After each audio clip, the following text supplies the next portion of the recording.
Question number 1, part A. This question is relating to Bodmer's rules.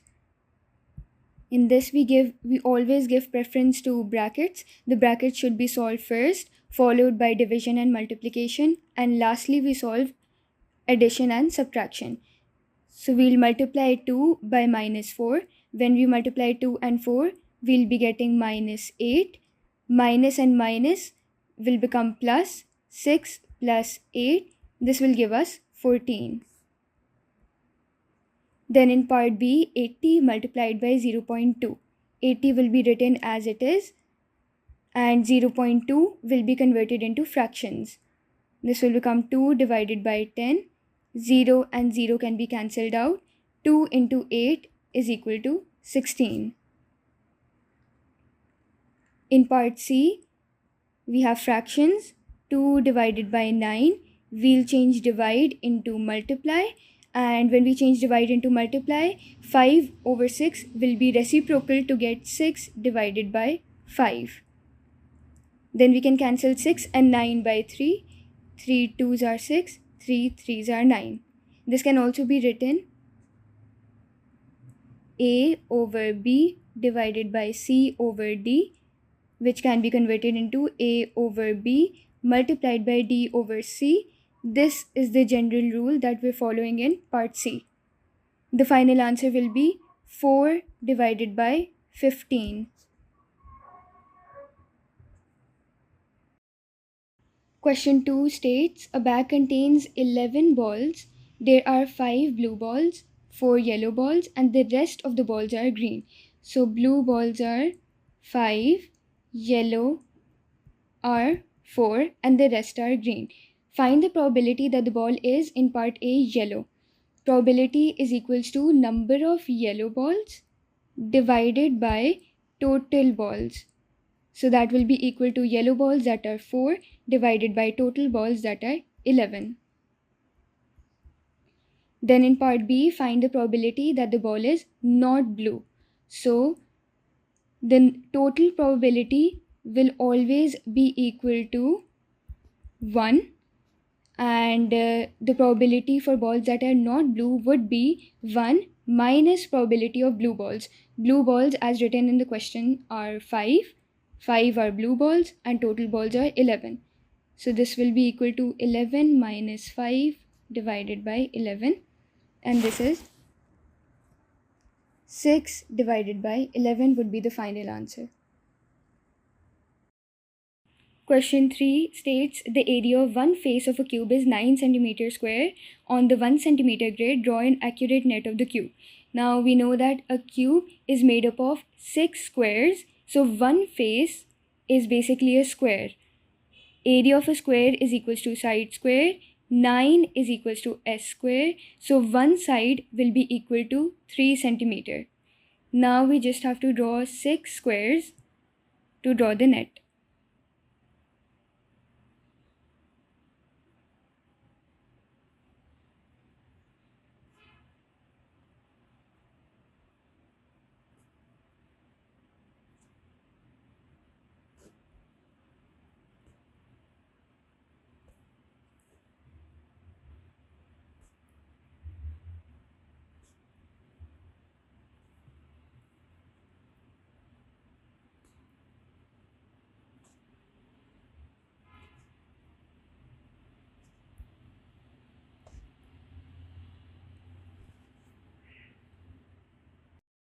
Question 4, it's showing us a figure.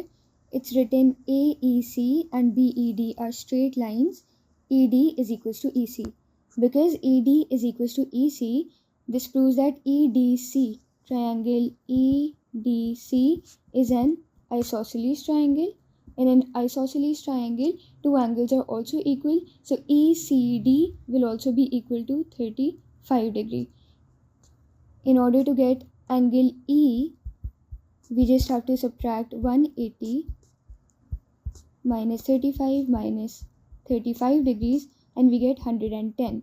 110 is angle E. Then because AEC and BED are straight lines, this angle would also be 180 minus 110 degrees, that would be equal to 70 degrees. And thus this angle would also be 110 degrees. This proves that angle AEB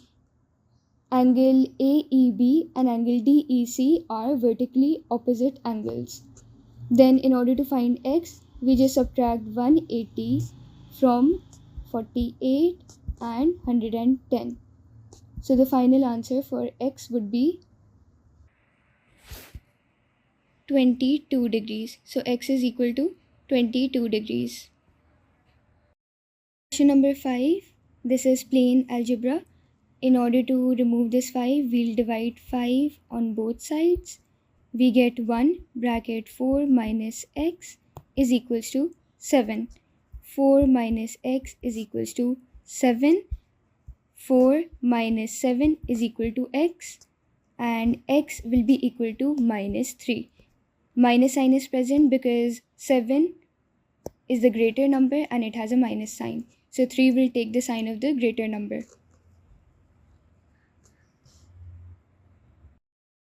Question 6 reads, the scale drawing shows the positions of two villages A and B. The scale is 1 centimeter to 5 kilometers. Part A is find the actual distance between village A and village B. So when we measure it using a scale, AB, it comes up to 6 centimeters. Now we have to give the answer in kilometers. So 1 centimeters is equal to 5 kilometers as written in the question. AB was 6 centimeters. X will be equal to 6 multiplied by 5, which is equal to 30 kilometers. So the final answer would be 30. Part B states village C is on a bearing of 60 degrees from village A. So when we measure it using a protractor, it is coming to be about at this point. So this is village C from village A. And this is at 60 degrees. Then village C is on a bearing of 320 degrees from village B. This line, it is at 180 degrees. 320 would be around at this point. Now when we subtract 180 from 320, we'll be getting 140. And when we measure it using a protractor from the north, village C is basically 140 degrees from this north. So using a protractor, the line is coming to be about at this point, and this is where village C is.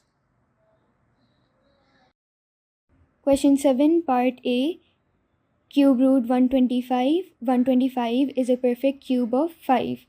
So we'll write cube root 5 cube. This can also be written as 5 cube bracket 1 divided by 3. When we open it, this will be equal to 5 to the power 1, which can also be written as 5. So the final answer would be 5. In part B, 4 to the power minus 2. Now in order to convert the power to positive, in order to change the sign of the power, we reciprocal it. So 4 to the power minus 2 over 1. This can be written as 1 over 4 square. And this can be simplified and written as 1 over 16. Question number 8 states Asha records the distance she walks and the time she takes for each of 10 walks. The table shows her results. Now in part A, complete the scatter diagram. The first 6 points have been plotted. So we basically have to start from 4.2. Now on the x-axis, one small box, it represents 0.2, and on the y-axis, one small box, it represents 2 minutes. So when we plot it, 4.2 and 52, then the next point is 9 and 116,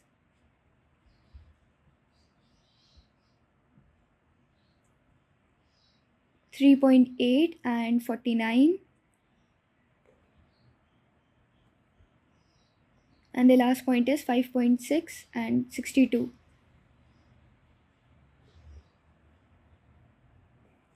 Then in part B, we have to draw a line of best fit. So we just have to draw a line that passes through majority of the points, and it is basically at the center. We need to make sure that the number of points above the line and below the line are equal.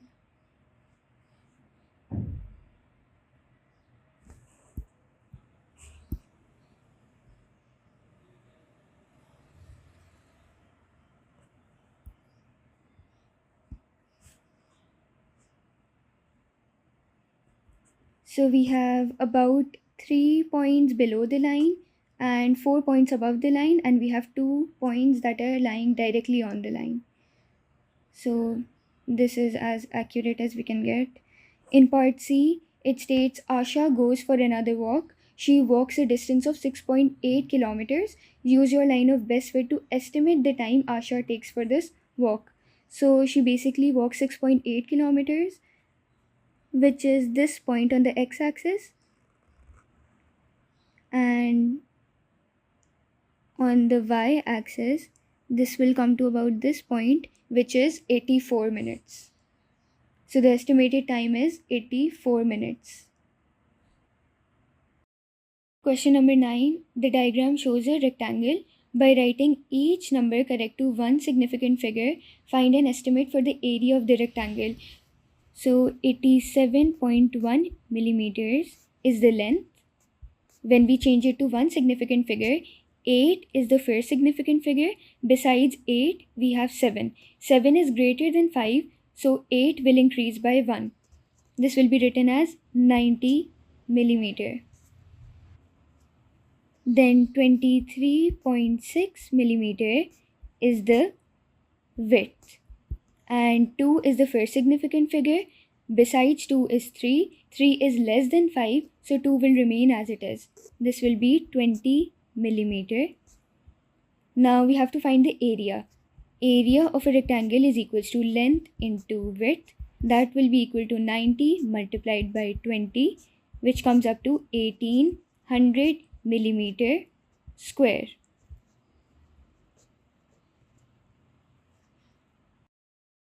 Question number 10a.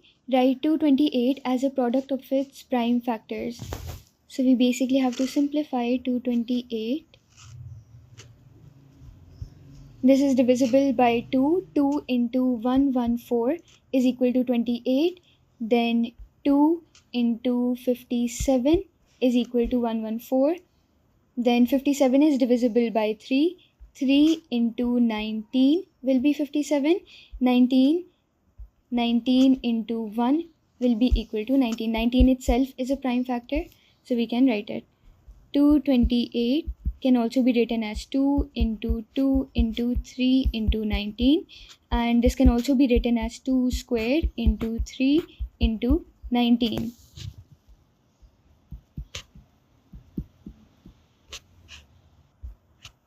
In part B, 228 square is equals to 51,984. So we have to write 51,984 as a product of its prime factors.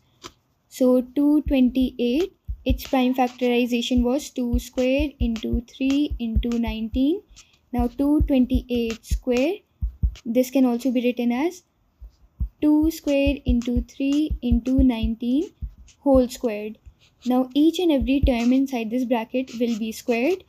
So this can be written as 2 square multiplied by 3 square into 19 square. So when we simplify it, it can be written as 2 to the power 4 into 3 square into 19 square. And this is equal to 51984 into 3 square into 19 square. Question 11. The mass of a small box is x kg. The mass of a large box is y kg. Part A. The total mass of 4 small boxes and 6 large boxes is 30 kg. Show that 2x plus 3y is equal to 15. So first we'll form the general equation. For 4 small boxes, 4 into x will give us the price of 4 small boxes, and then 6 into y will give us the price of 6 large boxes, and we add them together, the total cost is 30 kg. Now all the terms 4, 6 and 30 are divisible by 2. So we'll divide the whole equation by 2. This will give us 2x plus 3y is equals to 15. Part B, the total mass of 6 small boxes and 1 large box is 13. Use this information to write an equation. So 6 small boxes, 6 into x, plus 1 large box, 1 into y, is equal to 13. This can also be written as 6x plus y is equal to 13. In part C, solve the simultaneous equations to find the equation of a small box and the mass of a large box. So we'll take the equations that are given in A and B and we'll solve them. The equation in A was 2x plus 3y is equal to 15, and the equation in B was 6x plus y is equal to 13. I'll modify this equation to make y the subject. Y is equal to 13 minus 6x. So this is the first equation, this is the second equation. Now I'll solve this using substitution. 2x plus 3. In place of y, I'll substitute this equation. 13 minus 6x is equal to 15. We'll solve this using simple algebra. That is 2x plus 39 minus 3 into 6 is 18 is equal to 15. 2x minus 18x is equal to 15 minus 39. 18 minus 2 is 16x, and we'll write the sign of the greater number. 18 is a greater number, so we'll write minus. This is equal to 15 minus 39 is 24, and once again we'll write the sign of the greater number, that is minus. Minus and minus will cancel each other, so it will become plus. X is equal to 24 divided by 16, which is equal to 3 divided by 2. In order to find the value of y, we'll do y is equal to 13 minus 6, and in place of x we'll put this value, that is 3 divided by 2. So the value of y will be 4. Now this small box, the mass of one small box will be 3 divided by 2, and the mass of one large box will be 4. Question number 12. Triangle A and triangle B are drawn on the grid. Describe fully the single transformation that maps triangle A onto B. Now when we're looking at the diagram, we are seeing that A is moving from here till this point. This, when we move in this direction, it is called clockwise, and we can see that it's moving 90 degrees. From here till here is 90, from here till here would have been 180. So the transformation will be 90 degree clockwise. Now we have to find the center. To find the center, we'll be drawing the perpendicular bisector. We'll figure out one vertex on A, this point, that is 3, 2, and corresponding vertex on B is this point, which is minus 4, minus 1. Now in order to draw the perpendicular bisector, we'll be finding the midpoint of these 2 points. So 3, 2 and minus 1, 4. Minus 1,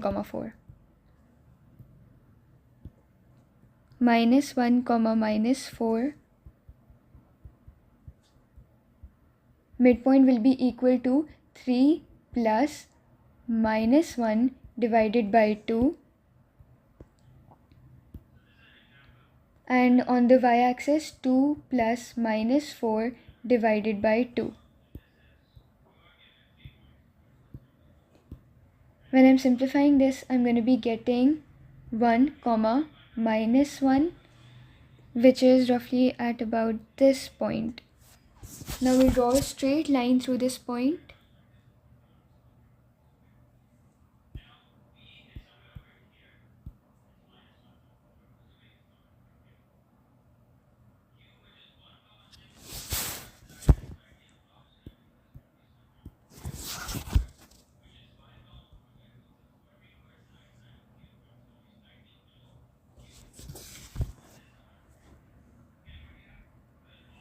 Then we'll take another vertex. I'm going to be taking this one. This is 4, 1. And this corresponds to this vertex on triangle B, which is minus 2, minus 5. we'll find the midpoint like we did before.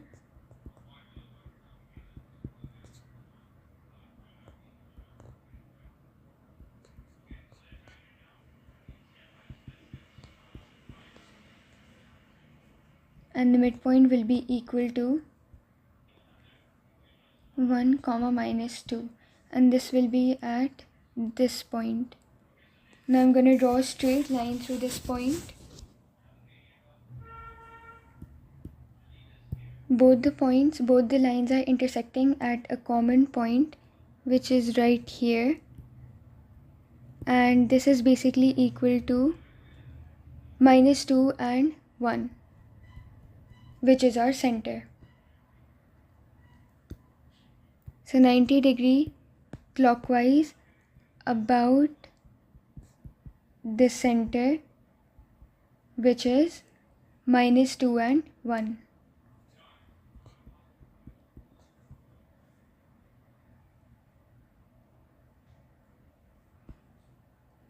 Then in part B, draw the image of triangle A after a reflection in the line x is equal to minus 1.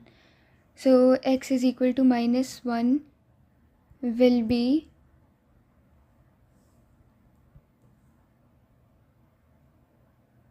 this line,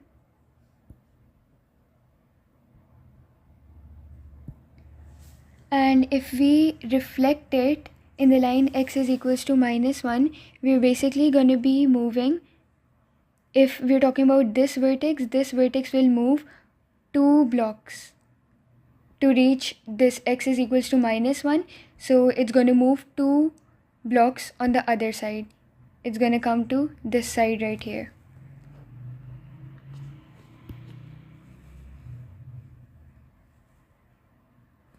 Then this point 4 comma 1, when we count the blocks till x is equals to minus 1, this will be equal to 1 block, 2, 3, 4, 5. So it's going to shift 5 blocks on the other side of x is equals to minus 1. So that is 1, 2, 3, 4, 5.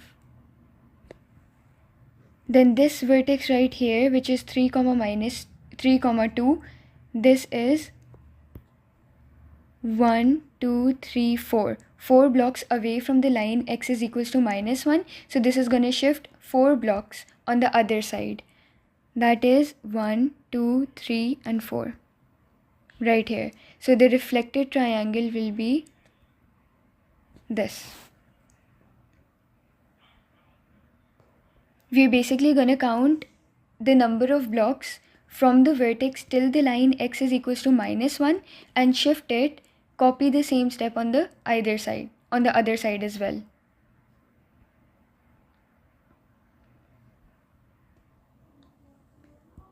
In part B, in part C, triangle A is enlarged with a scale factor k and center 0. Triangle C is the image of A after enlargement. The coordinates of one vertex of the triangle C are 12, 3. Find the value of k.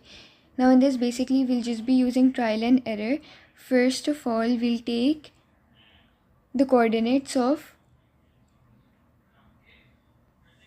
we'll be taking the coordinates of A, that are 1, 1.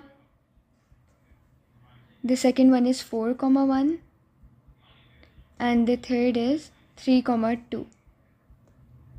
We have to multiply it by a scale factor that will give us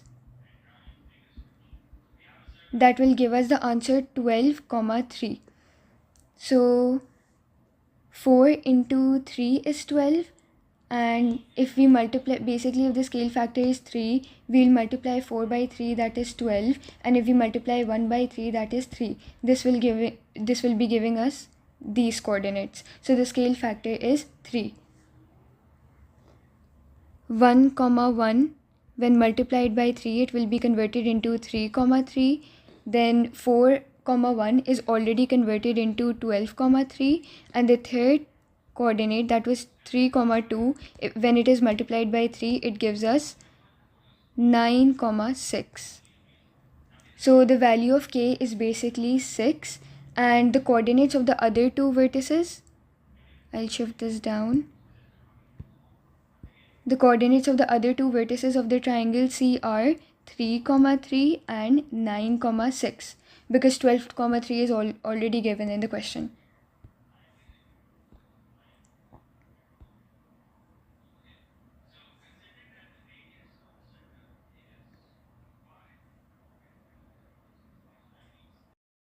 Question number 13. In a sale, a shop reduces all prices by 20%. This is by 20%. So a coat costs $85 before the sale. This is the original price. Work out the sale price of the coat. So I'll solve this using ratios, dollar and percentage. The original price of the coat before the sale was $85, and this was the original price, so the percentage will be taken as 100. Then the shop reduces all prices by 20. So if the prices are reduced by 20%, we'll find the dollars that it is reducing by. We'll cross multiply. X is equal to 20 multiplied by 85 divided by 100. This will give us $17. So during the sale, all the prices are being reduced by $17. So we'll subtract $17 from the original price. 85 minus 17. This will give us $68. $68 is the sale price of the coat.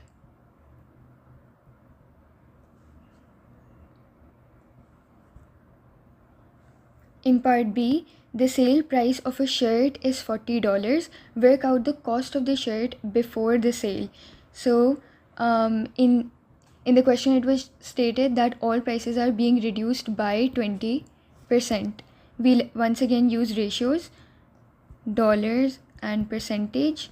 Now the original percentage is 100. The original price is unknown. The sale price of the shirt is $40, and all prices are being reduced by 20%. So 100 minus 20, this is equal to 80%.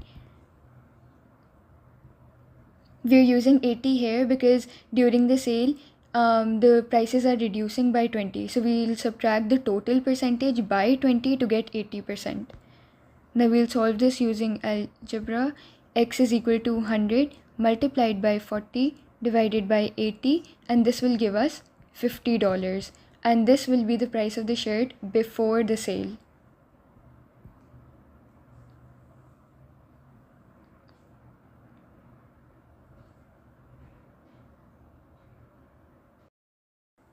Question number 14. A is the point minus 4, 5 and B is the point 6, 1. BC is equal to minus 3 and minus 4.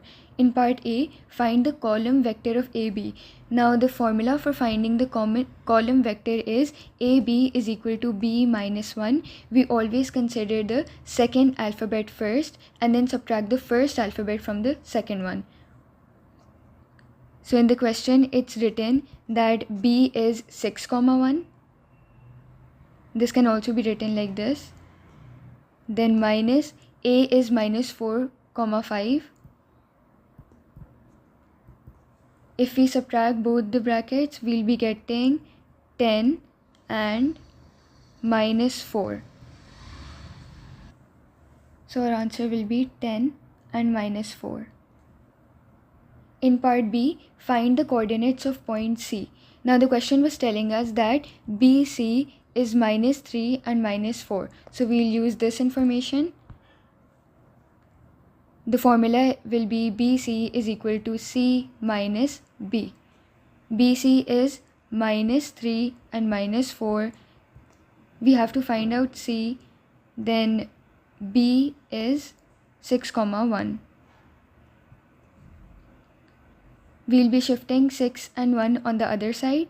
Minus 3 minus 4 plus 6 and 1. So the final answer will be 3 and minus 3. This is the answer, and it can also be written as 3, minus 3.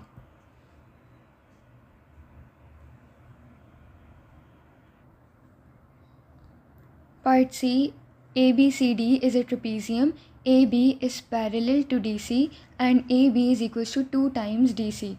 In part 1, find the coordinates of point D. Now AB, we found in part 1, AB was equal to 10 and minus 4.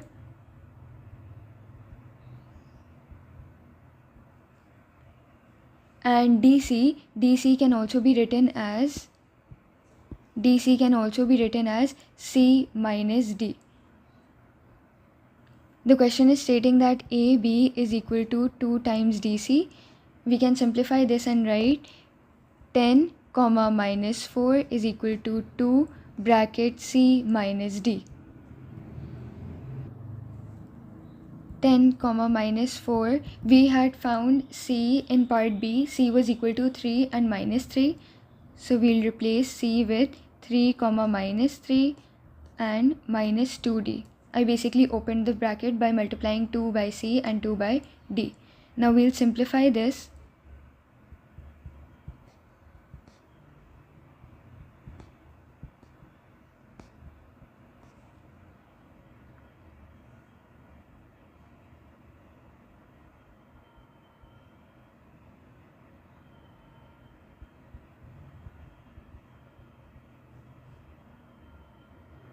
This can also be written as 10 and minus 4 minus 6 and minus 6 is equal to minus 2D.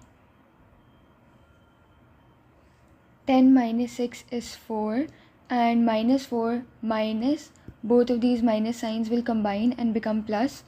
So that will be equal to minus 4 plus 6, that is 2. This is equal to minus 2D. Minus sign will be shifted on the other side. So it will be equal to minus 4 minus 2. This whole thing will be divided by 2. When minus 4 is divided by 2, we get minus 2, and when minus 2 is divided by 2, we get 1, and this will be equal to D. So the final answer will be minus 2 comma minus 1. The answer will be minus 2 and minus 1. In part 2, find the length of the line AD. Give your answer as a surd in its simplest form. So the coordinates of A were minus 4 and 5. And the coordinates of D are minus 2 comma minus 1. Then the formula for calculating the length of any line is square root x2 minus x1 whole square plus y2 minus y1 whole square. Now here the coordinates of A are x1 and x2. So basically minus 4 will be x1, 5 will be y1, and the coordinates of D will be x2 and y2. Minus 2 will be x2 and minus 1 will be y2. Now when we put this in the formula, AD is equal to square root x2 is minus 2 minus x1 is minus 4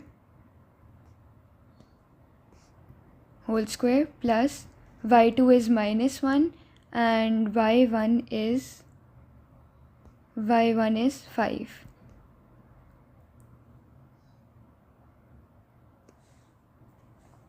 When we simplify this, we'll be getting 2 minus 2 plus 4 whole square plus minus 1 minus 5 whole square.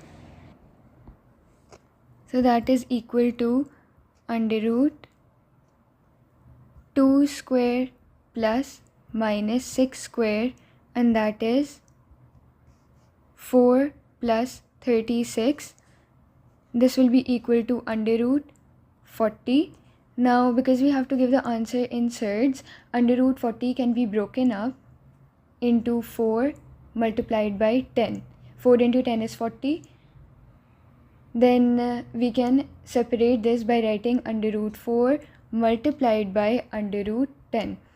4 is a perfect square of 2, so we'll remove the square root sign and write 2 into under root 10. So the final answer will be 2 under root 10.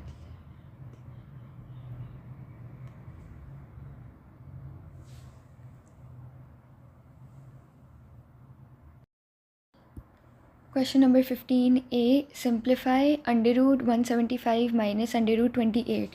Now this can be solved by prime factorization.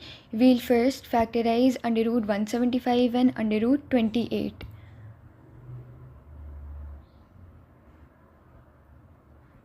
Now 175 is divisible by 5.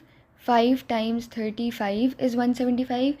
35 is also divisible by 5. 5 into 7 is 35, and because 7 is a prime number, we'll take 7.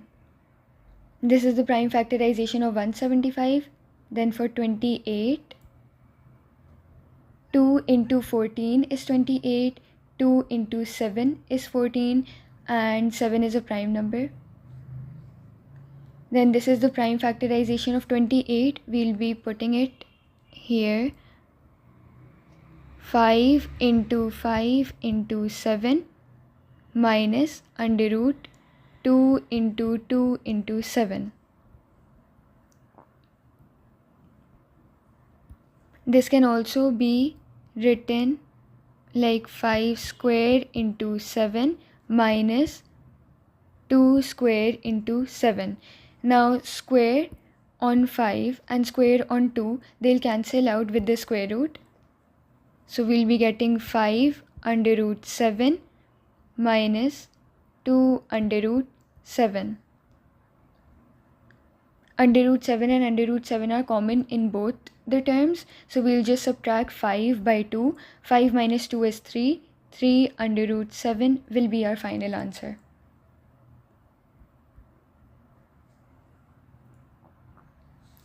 In part B, rationalize the denominator 1 divided by under root 5. Now in order to rationalize this, the basic rule for rationalization is that we'll be dividing and multiplying the term by the conjugate of the denominator.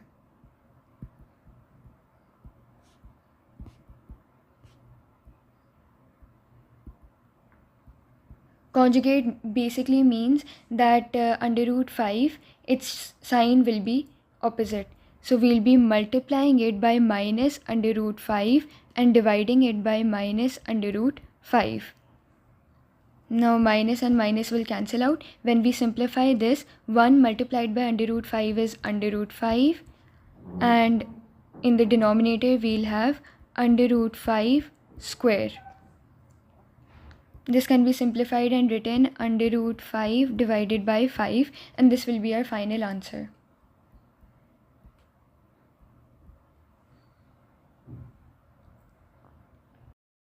Question number 16. A group of 80 people each record their journey time from home to work one day. The cumulative frequency diagram shows the results. Total number of people are 80. In part A, use the cumulative frequency diagram to find an estimate of the median. Median is basically 50%. So 50% is basically half. Total number of people as written in the question is 80. So total divided by 2, this will give us 40. Now we have to check the 40th person in order to find the median. 40 on the y-axis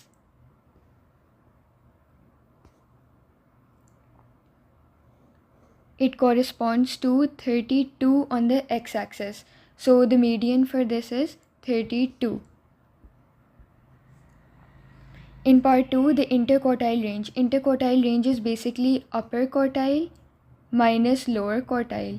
Upper quartile is 3/4 of the total and lower quartile is 1/4 of the total. So upper quartile is 3/4 multiplied by 80, which is the total. This is 60. We'll be checking the 60th person, and lower quartile is 1/4 of the total. This is equal to 20. We'll be checking the 20th person. So the upper quartile at 60 is basically corresponding to 35 minutes on the x-axis.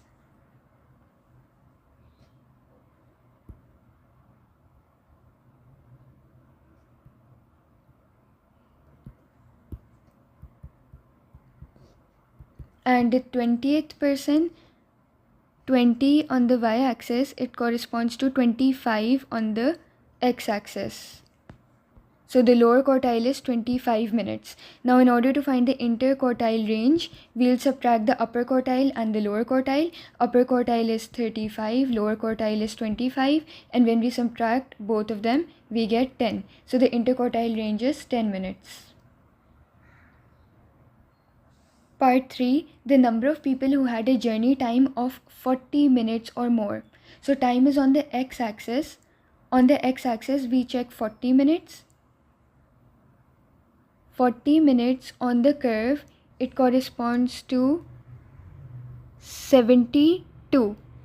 It is corresponding to 72 people. So the number of people that are having the journey time greater than 40 are 72, because this entire region, it has more than 40 minutes on the x-axis.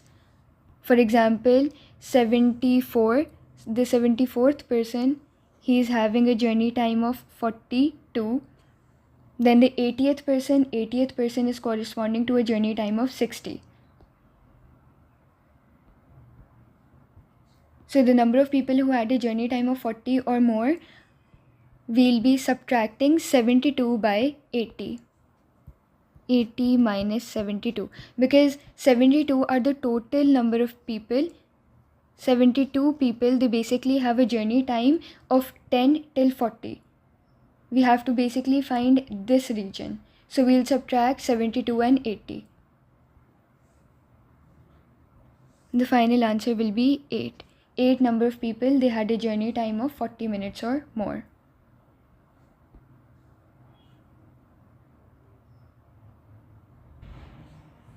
Now in part B, each of the 80 people also recorded their journey from work to home. So for work to home, the median given is 35 minutes and the interquartile range is 15 minutes. J says the journey time from home to work are more consistent than the journey from work to home. Is J correct? Explain how you decide. Now we calculated the median and the interquartile range for home to work. For home to work, the median was 32 minutes and the interquartile range was 10 minutes. So because the median and interquartile range both are lesser for home to work, this means that the statement is correct. And the reasoning would be because median and interquartile range are lower for home to work. When the median and the interquartile range are lower, that means the results are more consistent.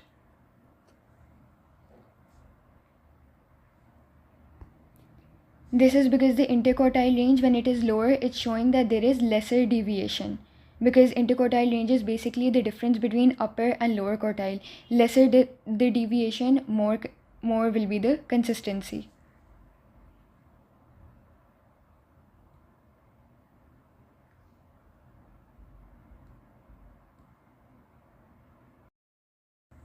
Question number 17. The equation of line L is 5y plus 3x. Rearrange to make y the subject. So 5y plus 3x is equal to 10. 5y, we'll be shifting 3x to the other side. It will become 10 minus 3x. Now we'll remove this 5. We'll take it on the other side and divide it. Y is equal to 10 minus 3x divided by 5. This can also be written 10 divided by 5 minus 3x. So this becomes 5 1s are 5 2s are 10. 2 minus 3 over 5x is the final answer.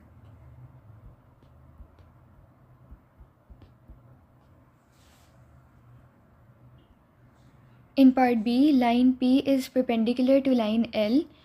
Line P passes through 6, 7. Find the equation of P. Now L, the equation for L was y is equal to 2 minus 3 over 5x. We'll compare it with the equation y is equal to mx plus c. This can also be written as y is equal to minus 3 over 5x plus 2. So we'll be comparing the equation with this one. So here m will be equal to minus 3 over 5 and c will be equal to 2. M is equal to minus 3 over 5. This is for line L. Now the question is stating that line P is perpendicular to line L. The general rule for perpendicular lines is that line that is perpendicular will have negative reciprocal of the gradient.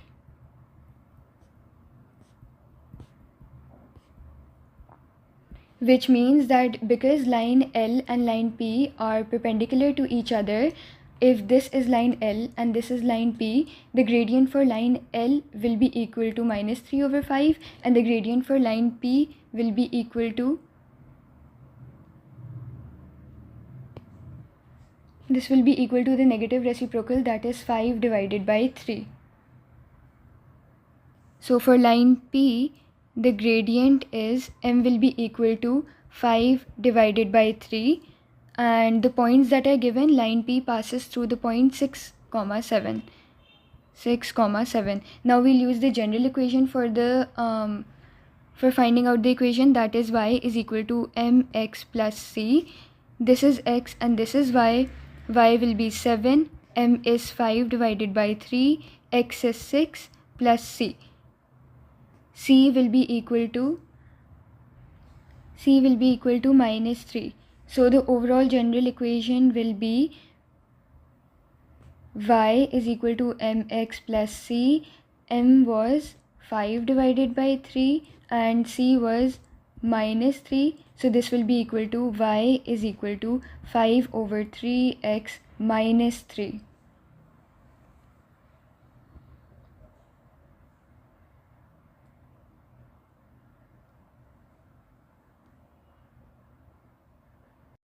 Question number 18. The diagram shows speed time graph for a cyclist's journey.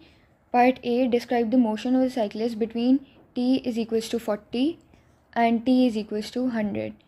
So the graph, when we look at it, it is showing that between 40 and 100, the gradient is 0.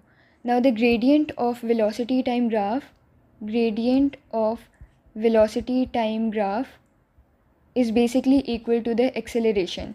Now the gradient at this point between 40 and 100 is 0. So when the gradient is 0, that means the acceleration is always also 0. Acceleration is basically change in velocity per unit time. Because acceleration is the change in velocity per unit time, acceleration being 0 basically states that the velocity is not changing.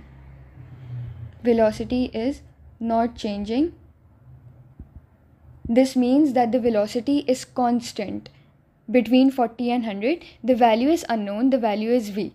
So basically between 40 and 100, the velocity is constant at v.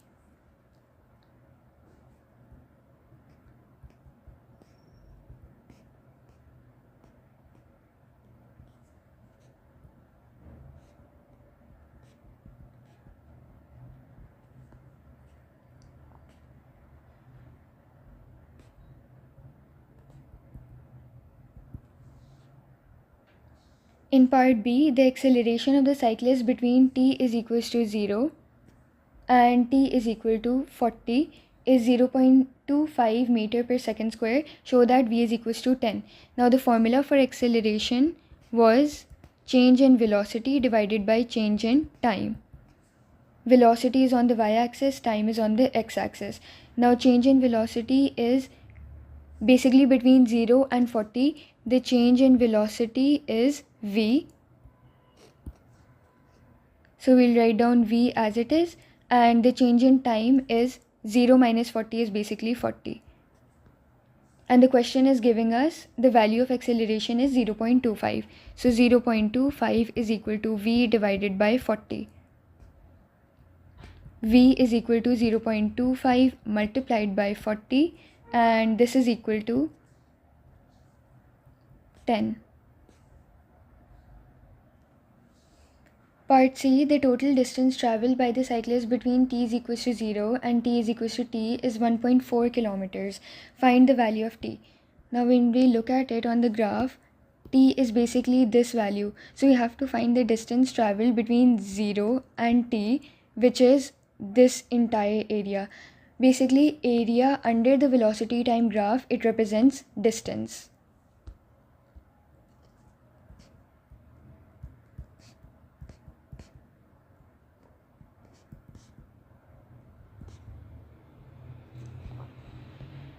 So the area given to us is 1.4 kilometers. We have to change it in meters because in the question everything is given to us in meters and meter per second.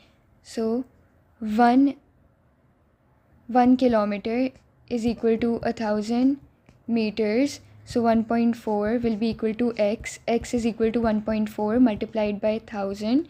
This will be equal to 1400 meters. Now area under the velocity time graph, we'll be finding area of all the separate shapes. This is a triangle, this is a rectangle, and this is once again a triangle. So we'll be considering three figures. For figure number 1, that is a triangle, we'll be taking area of a triangle is half into base into height, half into base is basically 0 till 40, so that is 40, and the height is v, that is unknown. No, v isn't unknown, v is basically 10. We found it in the previous part, v is basically 10.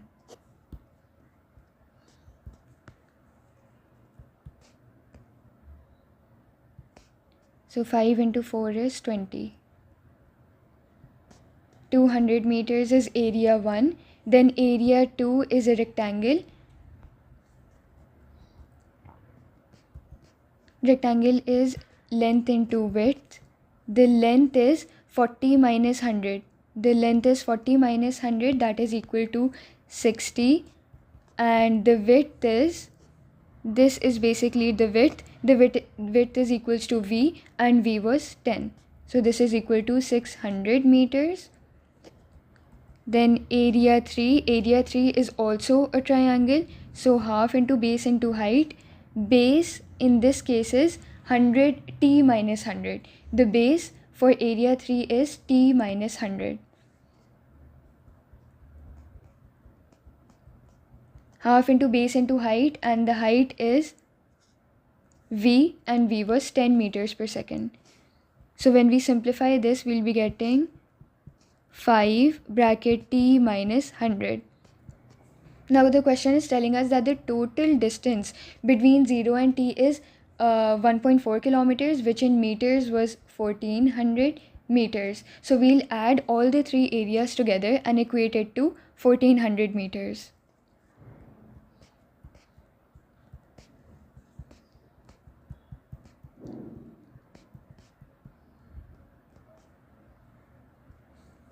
(800 plus 5 t minus 100 is equal to 1400.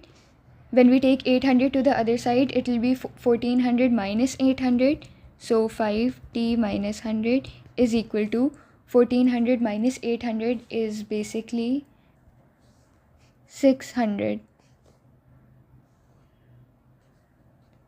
T minus 100, when I'm shifting 5 to the other side, it will be 600 divided by 5.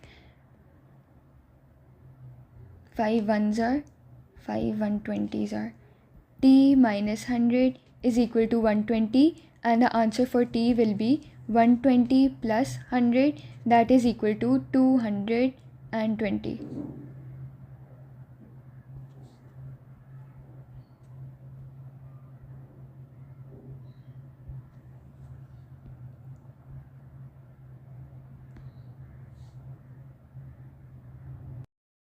Question 19. Simplify 3x square minus 12 divided by 2x square plus 11x plus 14. So this denominator, the equation in the denominator, this will be simplified and factorized using middle term breaking. Basically 2 into 14. 2 into 14 is 28. We need to find two terms which when multiplied will be equal to 28 and when added will be equal to 11. So 2 into 14 is 28.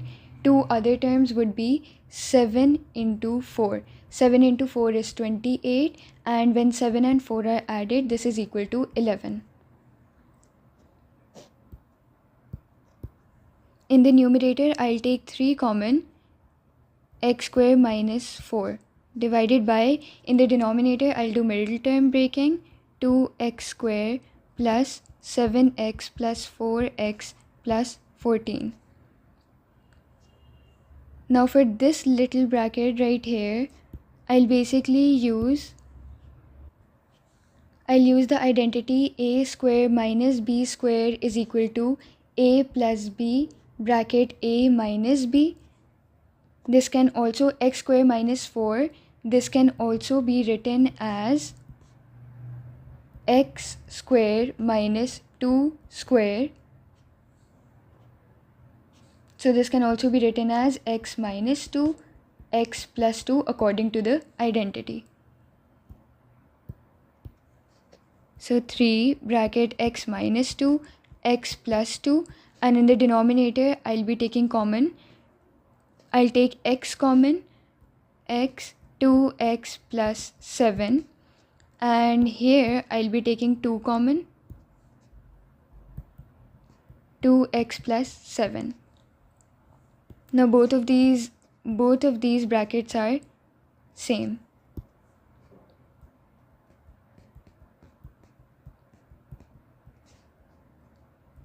X plus 2 and 2x plus 7 will be written once only because both the brackets are the same.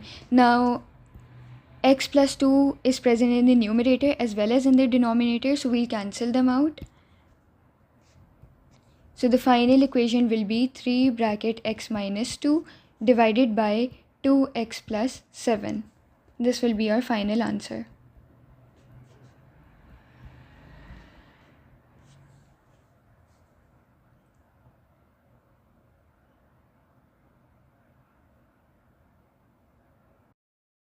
Question number 20. Work out 0.17 plus 5 over 9. Give your answer as a fraction in its simplest form. Now 0.17, 1 and 7 have 2 dots on top of them. This basically means that it is a recurring decimal. These dots on top, they signify recurring decimal. So this can also be written as 0.1717. I'll consider x to be 0.1717. This is my first equation. Then if I multiply 100 on both sides, 100x is equal to 17.17 by multiplying 100 on both sides. This is equation number 2. Now when I subtract equation number 2 from equation number 1,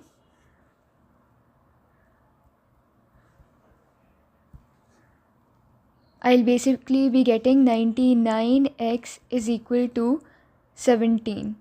When I subtract equation 2 from equation 1, I'll be getting 99x is equals to 17, and so the value of x will be 17 divided by 99.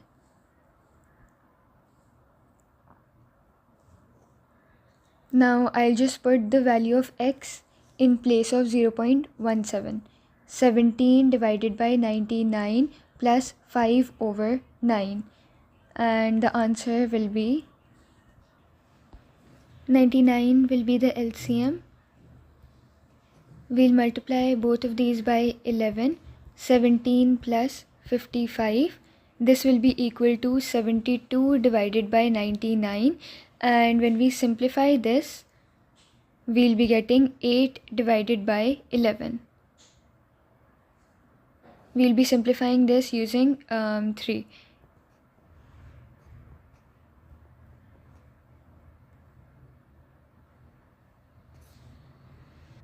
And then 3 again, 3 11s are 33 and 3 8s are 24. So the final answer will be 8 over 11.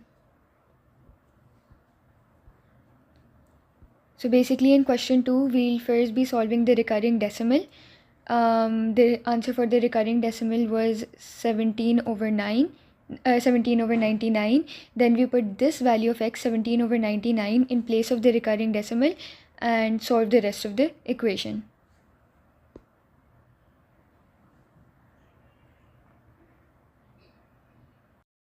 Question number 21. OA is equals to A and OB is equals to B.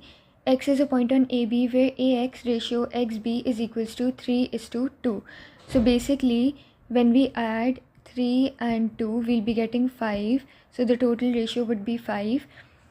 AX will therefore be equal to 3 over 5 and XB will be equal to 2 divided by 5.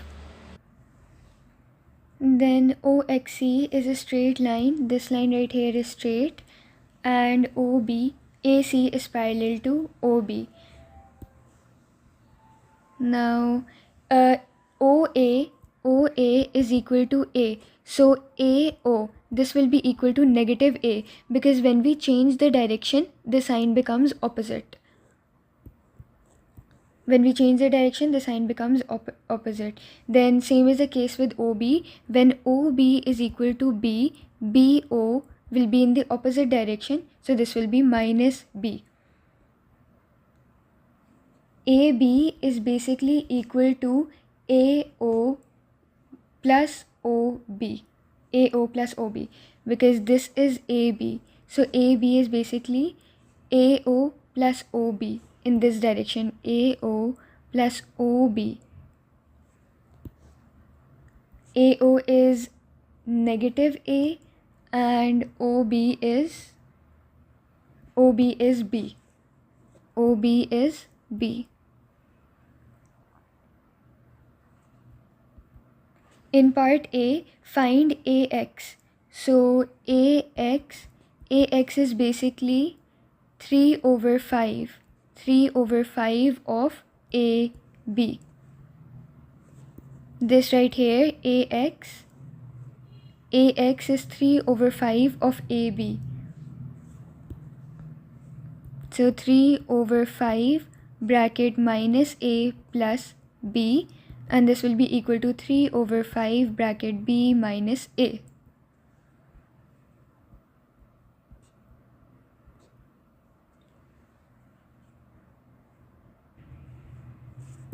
This whole, if I explain it better, AB, this whole thing AB is equal to 5.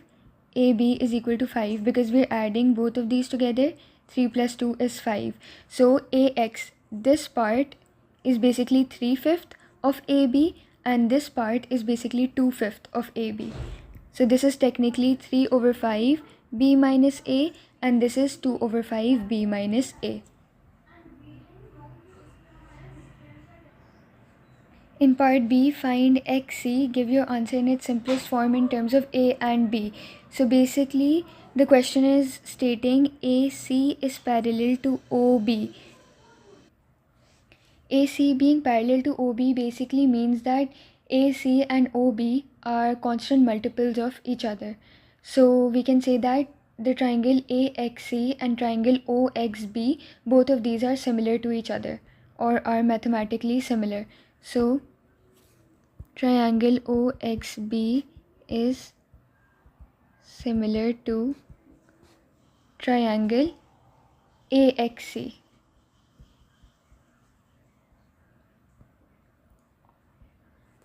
Then XC is basically equal to XA plus AC. Because OXB and AXC are similar, we can form ratios of their lengths.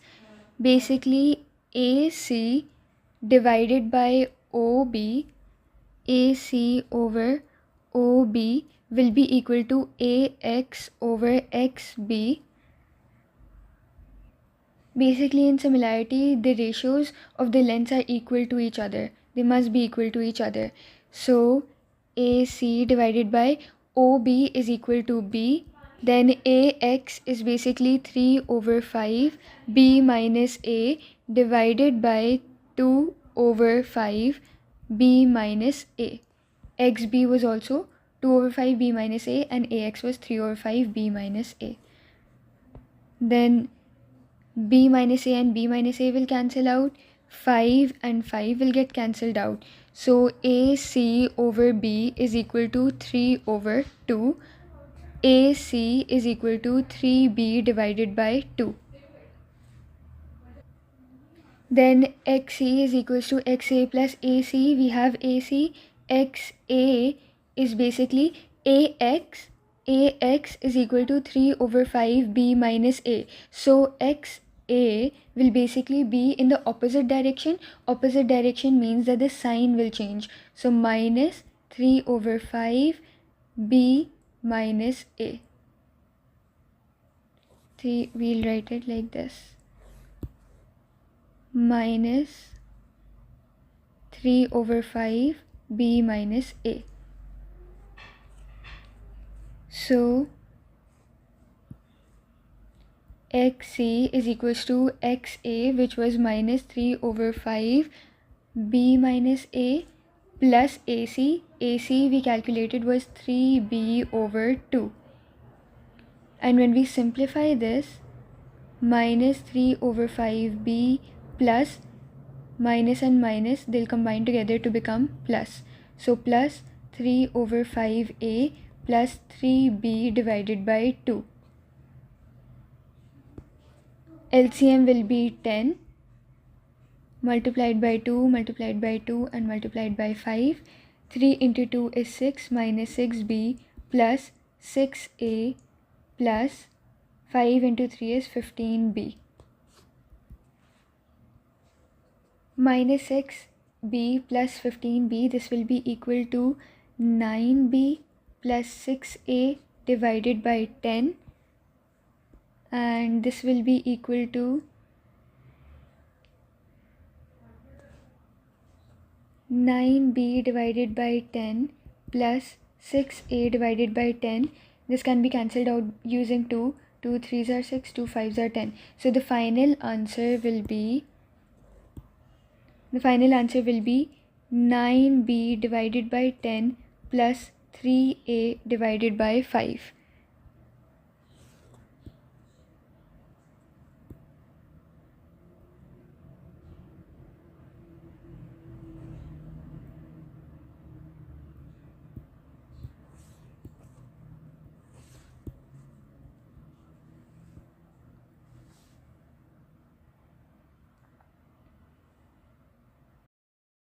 Question 22a, write x square plus 4x minus 12 in the form x plus a whole square plus b.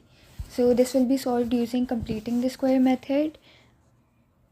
X square plus 4x. Now basically in completing the square method, we'll take the coefficient of x, which in this case is 4, the coefficient of x divided by 2 squared. It will be added and subtracted.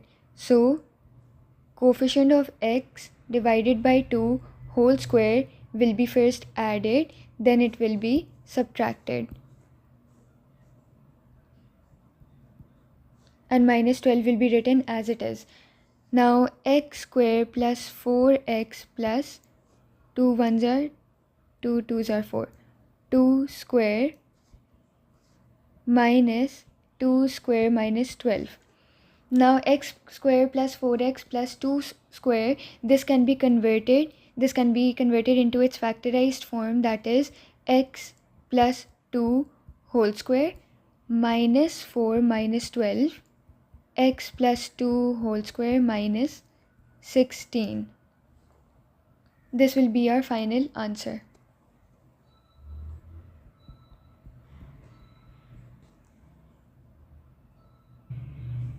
In part B, use your answer to part A to find coordinates of the turning point of the graph of y is equals to x square plus 4x minus 12. So for this, for the turning point, we'll need the vertex form of the equation. That is, we found in part A, it was equal to x plus 2 whole square minus 16. Now we'll compare this with the general equation. The general equation is a x minus h whole square plus k, where the turning point is equal to h comma k.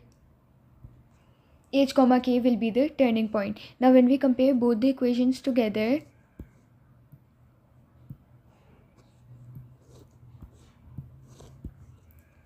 h is basically 2. 2 is equal to minus h and minus 16 is equal to k. So h is equal to 2 and k is equal to minus 16. H is equals to minus 2 because this sign will be shifted to this side. So it will be minus 2. H is equals to, so the turning point will be minus 2 comma minus 16. Minus h is equal to 2 and h is equals to minus 2 is basically the same thing. We're just shifting the signs. Sketch the graph of y is equals to x square plus 4x minus 12. So we'll be taking this equation and we'll find the intercepts. Y is equal to x square plus 4x minus 12. In order to find the x-intercepts, we'll put y is equal to 0. So x square plus 4x minus 12 is equal to 0. And this can also be written as x plus 2 whole square minus 16. This was basically the completing the square form.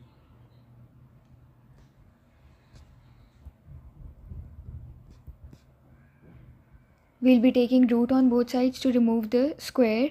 So this will be x plus 2 is equal to plus 4 and x plus 2 is equal to minus 4. This will be equal to 4 minus 2 is 2 and minus 4 minus 2 will be equal to minus 6. The x-intercepts will be 2 and minus 6.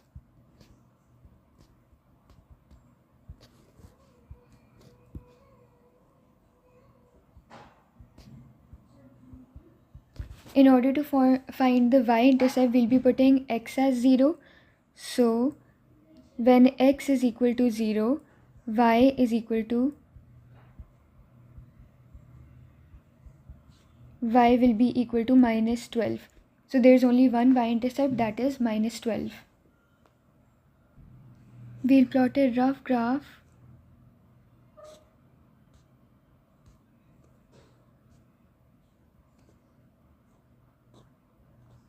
this could be minus 12, this could be minus 6, this is 2 and the turning point was minus 2 and minus 16.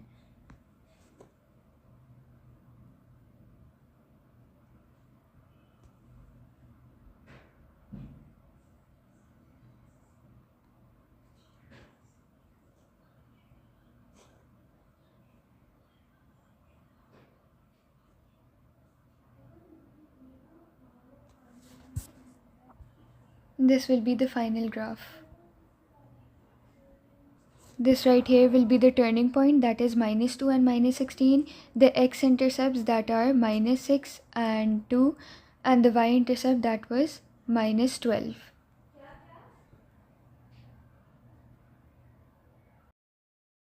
Question 23. OAB is a minor sector of a circle, center 0. OCD is a major sector of a different circle, center O. OCA and ODB are straight lines. OCA and ODB, both of these are straight lines. OC is equal to 6 centimeters. This is basically 6. And OA is 9 centimeters. This is basically 9 centimeters. The length of the minor arc AB is 5 centimeters. Minor arc AB is 5 pi centimeters. This is 5 pi. Work out the area of the major sector OCD. Give your answer in terms of pi. So first we'll find the angle OAB. AOB. Angle AOB.